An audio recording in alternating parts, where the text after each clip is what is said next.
लगातार 4 दिन है खसुची सुना और रूपार दर आज भी सुना दर में ह्रास घटी 24 क्यारेट सुना 9,050 टंका खसी 10 ग्राम पिछा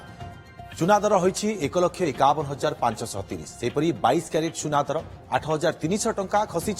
10 ग्राम पिछा 22 क्यारेट सुनार दाम रही 1,38,900 टंका सेपरी रूपा केजी पिछा 20,000 टंका ह्रास पाई 3 लाख टंका पहुंची जो रूपा की 4,25,000 को छुईला से रूपा आज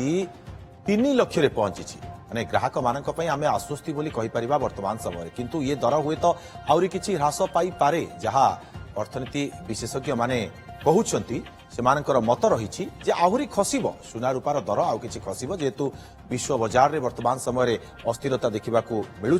देश देश भितर युद्धर परिस्थिति जो भाव में सृष्टि होती ये सुना रूपार दर वृद्धि और ह्रास पछरे गोटे बड़ कारण बोली कहुच्छे अंपटे जितेबले रही ग्राहक माने टिके जो माने किनी सुना से माने जितेबले निवेश करूना वर्तमान धीरे धीरे जितेबले प्रॉफिट अधिक देखिथिबे एवं जितेबले दाम बढ़िथिला सेतेबले बिक्री करने को चेष्टा करथिबे से समय मध्ये सुना दर ह्रास पाइथिबो। अपन जो देखिए ये सडनली शार्प फॉल जो हिसाब से बढ़ी गोटे मसरे रूपा पाखापाखि जनवरी मसरे जो देखा 56% बढ़ी 56% गोटे मसरे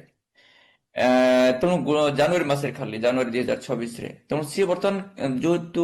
बढ़ी जदि आप देखिए मेजर रिजन था जियो पॉलिटिकल सिचुएशन एस्केलेशन होता ट्रम्प कर बाचलामी माने पूरा चरम सीमा को पलि जाऊला तेणु ता सहित आपणकर डॉलर स्थिति जोड़ा देखा भी बढ़ुला तेणु वर्तमान टाइम रे जेहेतु एस्केलेशन होता सी बर्तमान टिके स्टाबिलाइज होती चेंज है से निवेशक माने जो निवेश स्पेकुलेटिव वे किनी सी बर्तमान ताकू प्रॉफिट बुकिंग कर अंतर्जातीय बाजार जदि आप देखिए प्राइस जो $4,700 को आसी सुना जोटा कि आपंकर भावंतु